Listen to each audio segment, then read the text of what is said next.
My name is Llyn Hunter, Llynhunter. You can find me on Patreon, and my YouTube channel is Llynhunter. If you're looking for other videos on painting, this particular piece we're going to be doing today is an Azara's Night Monkey. I am doing a series, an alphabet for my little nephew. And this is the beginning of it. This is A for Azara's Night Monkey. I'm actually up to G for Gorilla, so I would probably be doing other pieces that are a little bit later in the alphabet. But I started with II as my A, and it was not really what I wanted. Primarily because if you're doing an A, I is like, sounds like I, even though it's with A's.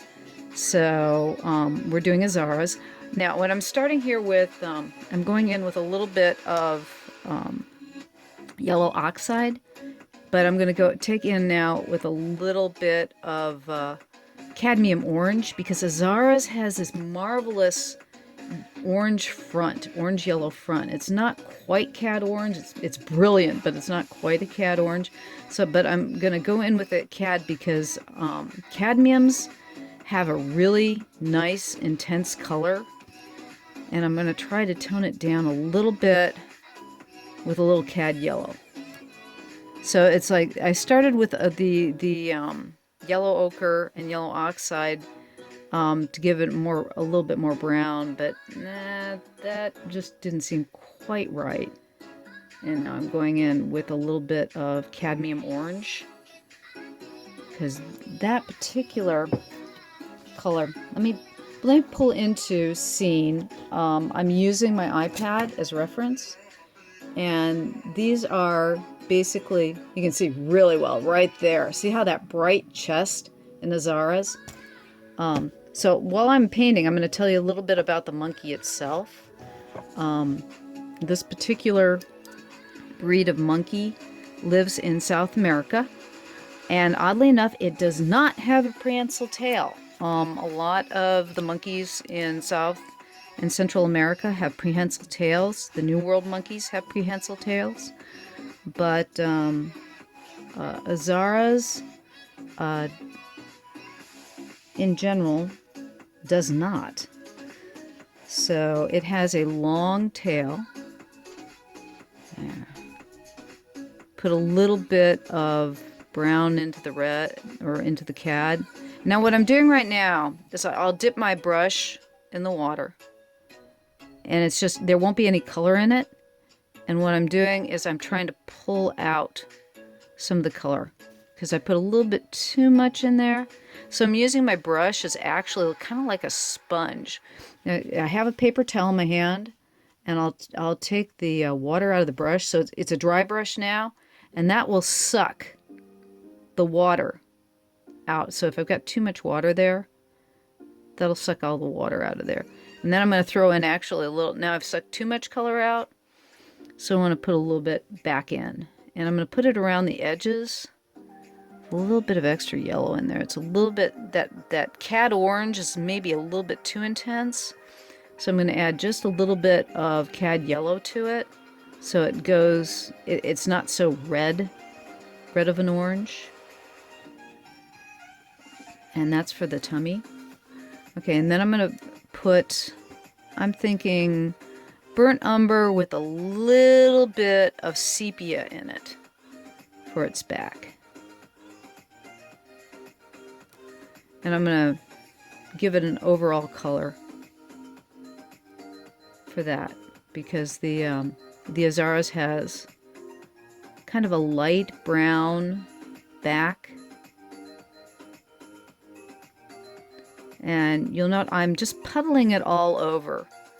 I'll have a tendency to, it's easier to take your watercolor light and then go dark than the other way.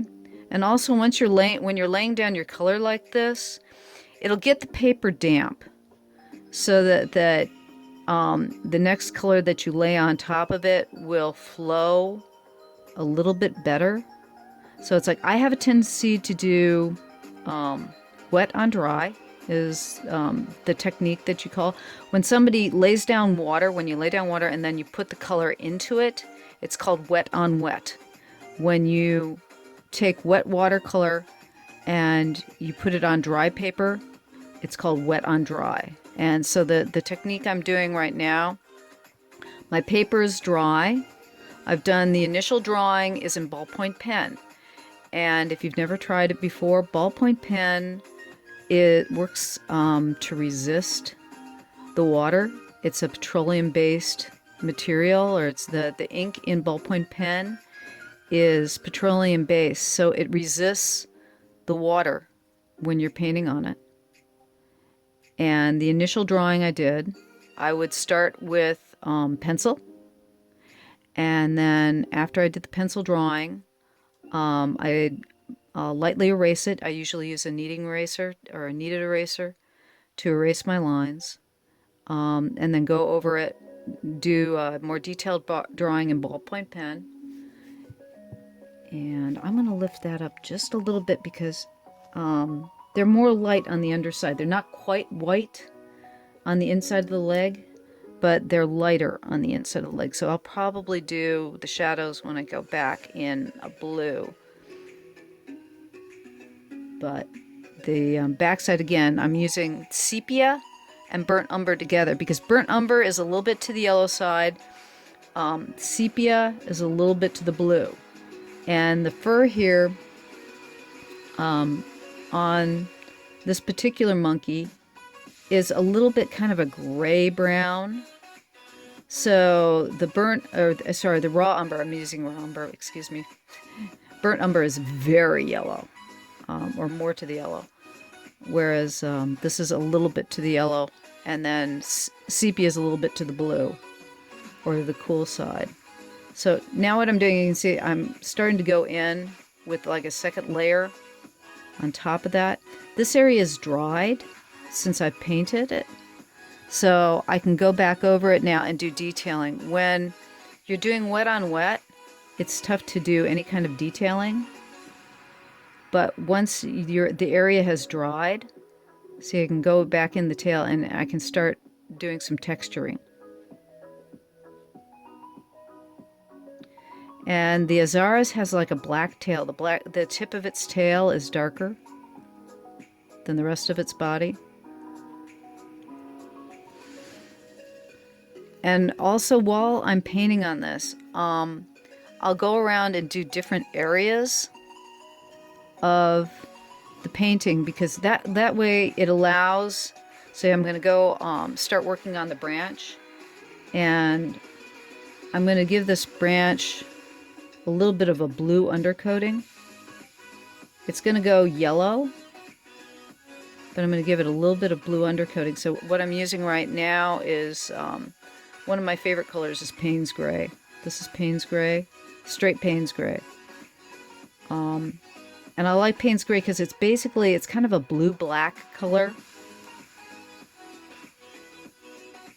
So you can get dark colors with a various intensity to them by using Payne's Gray. And what I'm doing with the leaves here is I'm using Payne's Gray as I'm starting the bottom coating of the leaves to be a little bit of a shadow. So I'm painting the shadow on the leaves first. So what I'm doing right now is giving volume to the leaves before I start. And with watercolor, you have to kind of think about how you're going to go in stages, because you'll have basically the layers, and you're using transparency to give volume and color. So it's like sometimes I'll use burnt sienna as my bottom color, where I'll do the entire shadow, or where I'm going to go in shadow in burnt sienna, In this case, I'm taking it primarily in Payne's Gray. I'm probably going to take this whole area back here, behind the leaves, in a totally darker color when I get done. But right now I'm doing the top part of that in the Payne's Gray. Now what I'll do is I'll let that dry a little bit. It's even starting to dry now. The interesting thing about watercolor and the gum arabic, that is basically your glue in watercolor, is the gum arabic, and it dries pretty fast. It's like, you can see, it's like right here the area is still wet. This area is almost totally dry. It might be a little bit damp, but this area here for sure is like totally dry. These areas that I just painted are almost totally dry. And one of the tricky things about watercolor is you want to start figuring out where areas are dry and where they're wet. Because if you're painting wet into wets, you don't get as much detail. It's like, one of the things you can do too. Okay, I want to get some more texture like fur. So what I'm going to do, here's my paper towel. I'll take the brush. It's got paint on it right now, but it's got too much water. So I'll take the water out, and then that way I can start doing, I'll have little hairs. There's enough dampness and paint in the brush, even though I've pulled out most of the water. There's enough dampness in the brush that, okay, so I'll have just, let's see if I can get in the camera. There we go. I've just put a whole load of paint in there. I'll roll it on the brush, or I'll roll it on the paper and get it a little bit drier. And it's getting a feel for when things are too wet and too dry. And the difficult thing is learning that feeling for when your brush is too wet or the paper's too dry, or when your brush has too much paint in it or too little. And I think that's probably why a lot of people get scared of watercolor, is that it's a feel. You almost have to learn how to feel when things are too thick or too thin or too heavy or too light. And getting a feeling for that takes time and takes experience, and you have to make a lot of mistakes before you get a feeling for it. So sometimes starting with something small like this, the particular piece you're looking at right now, you can tell by the size of my hand and the size of the brush, this particular painting is only technically, the drawing itself is probably about 3 by 3 inches square. So we're talking really small. And that's actually a good size to start with. Now the tail has gotten too dark, right? Or I think it's got too much detail in it. It went too black. So I'm going to pull up the color that I did there. It went too black, too fast. It doesn't have the texture I want in it. So I'm going to take water. This is just a brush with water in it right now. All it's got in that brush is water. So I'm taking the water and I'm putting it all over that black that I didn't think worked real well. Then I'm taking my paper towel and I'm pulling it up. So it's almost gone now. So that mistake that I just made that I really didn't like, I've just totally pulled up. And that's something you can do with watercolor. Once it dries, it's not permanent, which is kind of a problem with it too, because if you're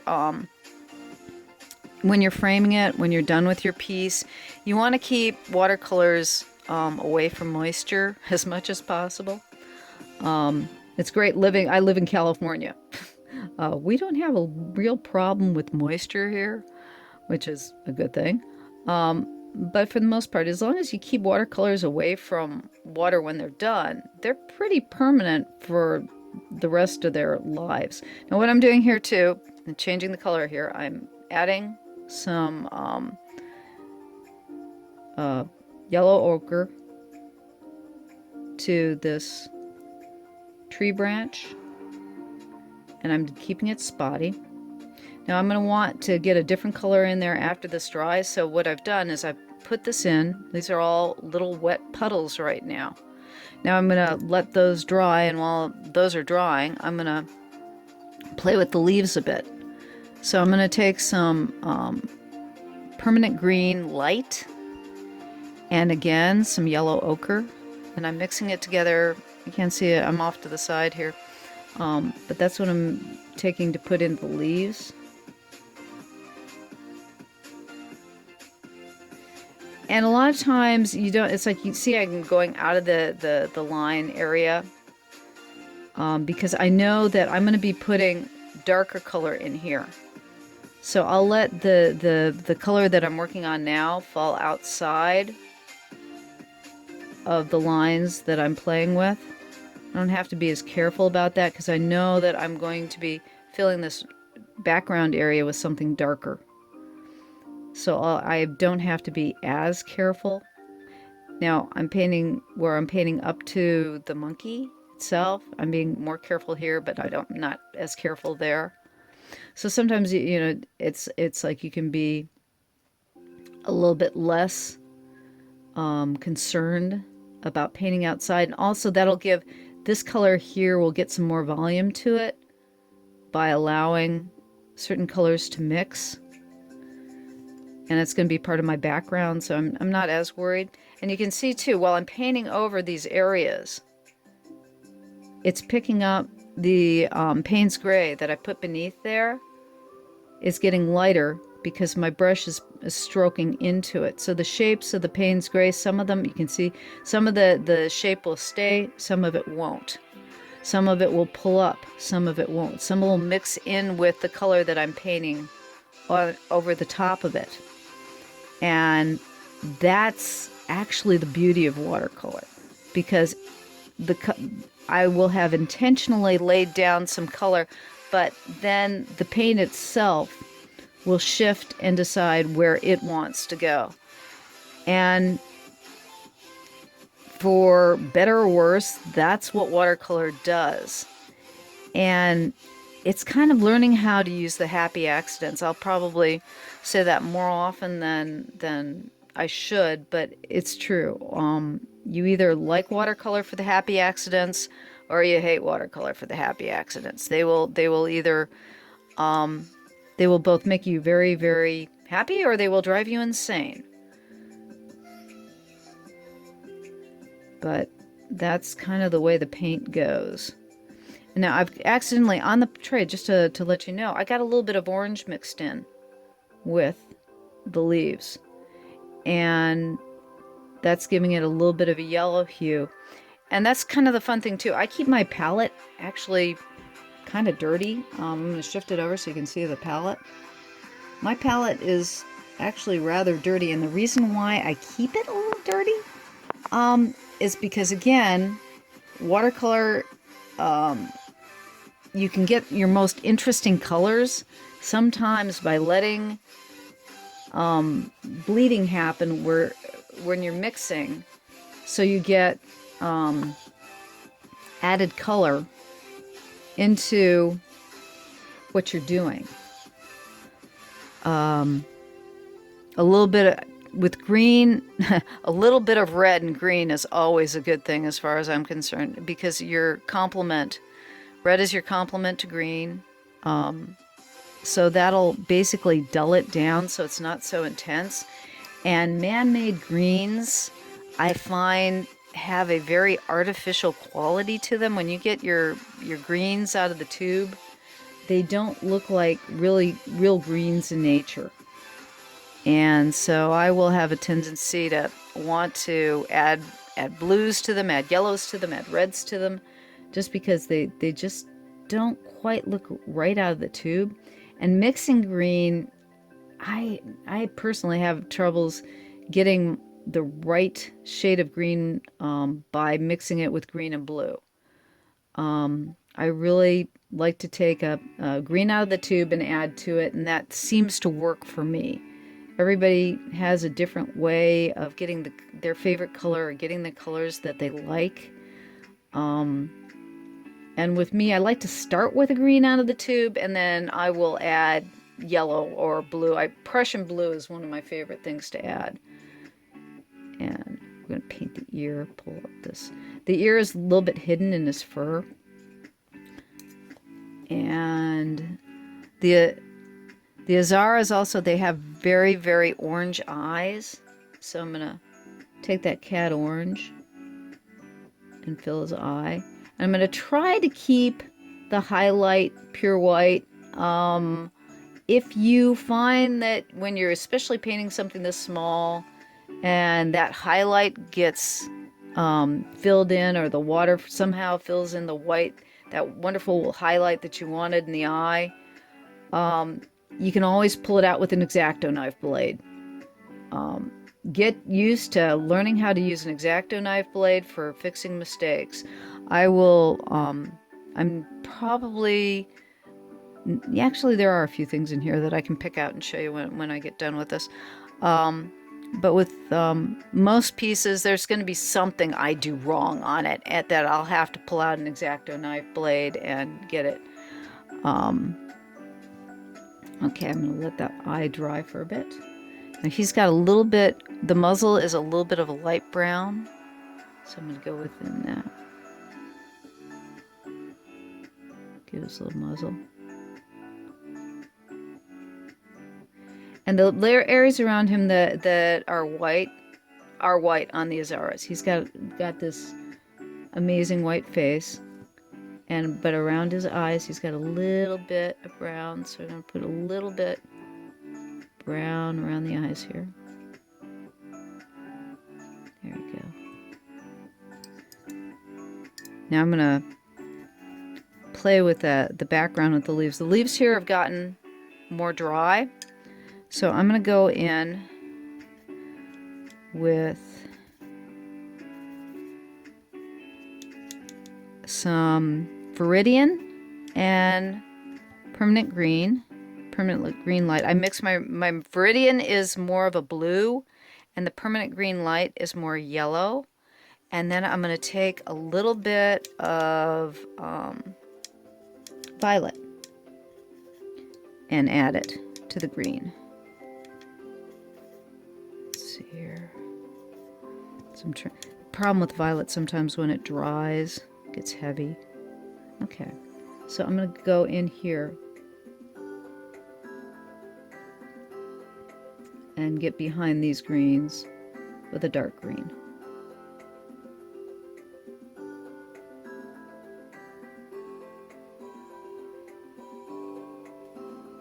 So I'm filling in all these spaces behind with a darker green.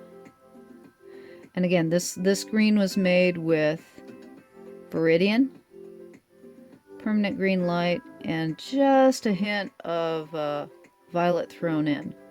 And that's how I got it darker down. And the violet, with that purple in it,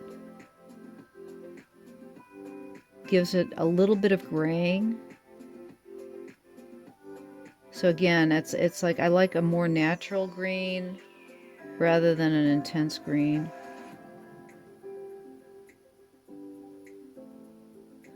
And that's how darken down the green there. This particular, you'll note this is, like I said, it's an Azara's night monkey, and you see I put him in an A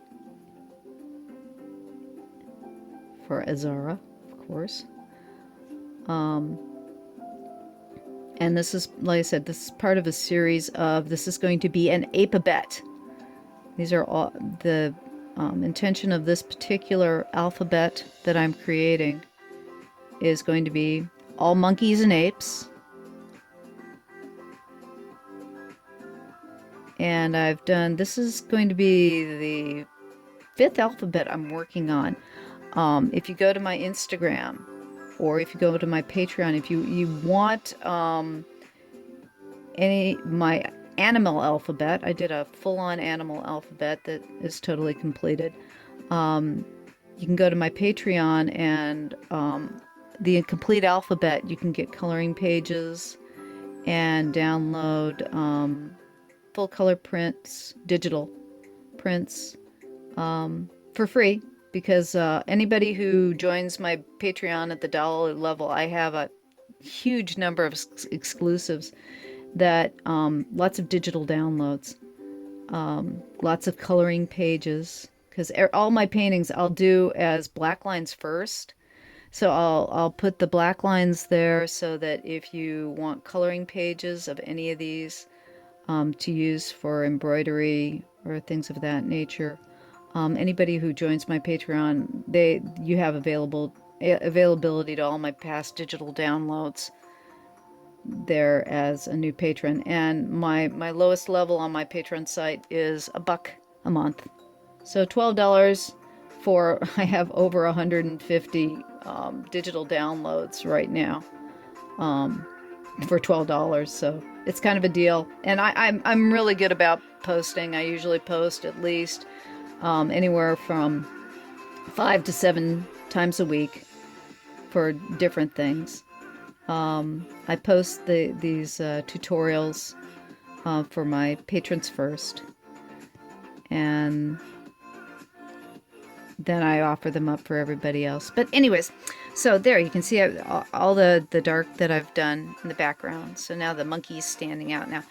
Now I'm going to go in and try to get some detailing on the fur a little bit.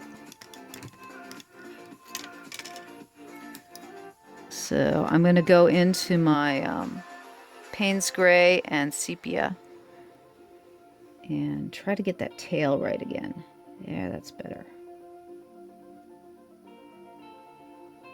Now this particular brush I'm using right now is a 10-aught. That's 10 zeros. It's a LOWE Cornell. I'll post all the colors that I used and my brushes, and the paper that I'm painting on is Canson 150 pound or 300 gram watercolor paper, and they sell it in blocks, and I like to use it in blocks so I don't have to stretch it, and it's very convenient. It's already cut. So I'm a real fan of block watercolor.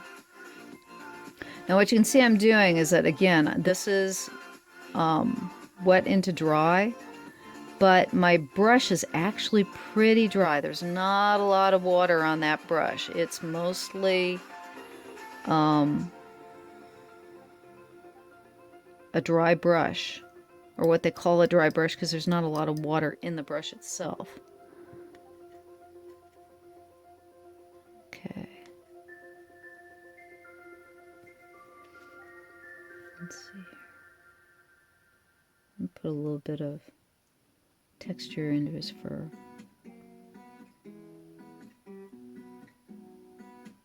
And this is raw umber with a little bit of sepia in it.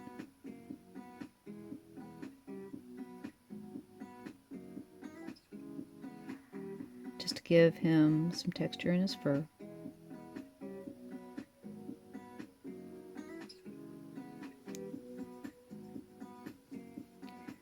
There we go. Let's see here. The Azaras, I think I told you, is from Central and South America. These guys are kind of interesting critters. They're monogamous. They basically they choose a mate and they stick with the mate for life, which is actually kind of unusual among a lot of the monkey clan. They live in small groups that are usually family groups, and as the babies get older, they'll leave and form family groups of their own. They eat primarily fruit. They will eat leaves, but they eat primarily fruit. They are both diurnal and nocturnal, which means they will be active in both day and night, but they're primarily night. That's why they've got the great big red eyes. You'll find that the monkeys with the big red eyes, whether you're talking like eye eyes or bush babies, the real nocturnal members of the primate family, if they got really big eyes, they're usually nocturnal. These guys was also interesting, from what I understand. They only see one color. They see in black and white. And according to Wikipedia, They are more active in the moonlight. So they obviously can see during the daylight, but they are primarily nocturnal. Thus, night monkey. It's Azara's night monkey. And let's see here. What else is really interesting about these guys? Oh, and like I said, their tail is not prehensile. Which, I mean, one of the things, when you learn about monkeys, all monkeys that have prehensile tails will live on the Western continent. They're in the Americas. There are no prehensile-tailed monkeys in Asia. They are only in the New World. They're New World monkeys, not Old World monkeys. And so if you see any prehensile-tailed monkey in the zoo, you know immediately they're New World monkeys, not Old World monkeys. The other interesting thing about New World monkeys versus Old World monkeys, New World monkeys have a tendency, not entirely, but they have a tendency to have round nostrils, whereas Old World monkeys have like slit-like noses. And again, it's not absolute, but that's a tendency. Okay. I'm going to put a little bit more darker green in the background. And then I'm going to go in, as soon as I finish up just this little bit of darker green, I'm going to go in with a little bit of purple for the shadows, and then that's going to be it for this painting. What I'll do then is let it dry totally for about an hour. And then I will go over all the pen lines again to intensify the background and crispen up the detail.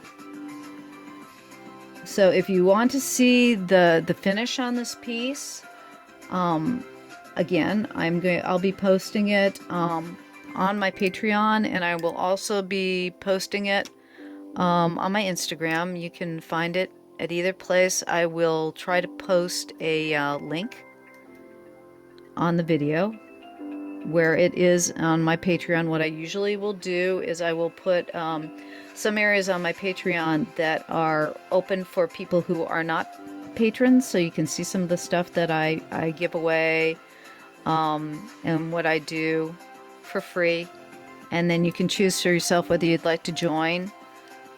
Like I said, my lowest tier is $12 a year. And like I said, I try to give away a lot, make it worth your while. Primarily because I like an audience. I'm really glad you're here. I'm glad you're watching. I've worked in animation for a very long time, and you don't have an audience in animation. You basically get paid a salary, which is really nice. It's nice to be an artist and get a salary for what you do. But it's very anonymous. Nobody knows what you do. Nobody sees what you do. And the cool thing about my Patreon is I look at the fact that I've got fans, which is really cool. I have people that are interested in seeing what I do, seeing my artwork, following me, enjoying what I do, and hopefully what I'm doing here is teaching you something. I'm trying to get better. This is very early. I haven't done a lot of these videos yet. And hopefully as I go on, I will be giving you better information and more information that you can use. And then it's more than just watching me paint, so you get an idea of how to do what I'm doing. And hopefully what I'm showing you will be of value to you as you go along and you do watercolors. Like I said, I've been doing it for a very long time. It's my favorite medium. I have fun with it, and I'd really like you to have fun with it too. And that's about it. I want to show you real fast, just because it's always helpful if you've never made mistakes in watercolor and you want to learn how to fix them. It's like I've got a couple of lines down here that I don't like. This is an X-Acto knife blade, right? Okay. All you have to do is carefully rub it back and forth as if you're scraping away the paper. You can see little fuzzy pieces of paper forming there. There's another place. It's going to just scrape it away. Okay. Take a paper towel, wipe it away. And then what I like to use, this is the head of it, just your basic, it's a Papermate pencil. What this is a latex eraser. You can get regular large latex erasers, but this will work fine. And you just rub it away. Once you've scraped it away, just rub it away. Then go back with your X-Acto knife blade, scrape it away again. And keep on going back and forth between the two erasers. The other thing that I like to use, this is a kneaded eraser. It's like silly putty. Okay, you can get this at Staples in their art supply section. You can get it at Michael's, but it's called a kneaded eraser. You can get it online, kneaded like kneaded dough, and you just erase that stuff away with your kneaded eraser. And mistakes are gone. So if you're afraid about making a mistake with watercolor, X-Acto knife blades, your best friend. You can also use a straight edge blade or a box cutter blade, just as long as you're scraping away with that flat side of the blade. Okay, that's about it. There's your Azara's monkey, and thank you for coming to watch my YouTube video. I'm Llyn Hunter, LLYNHUNTER. The information of where you can find my work is down below in the description. Thank you for watching. I really appreciate it. Bye-bye.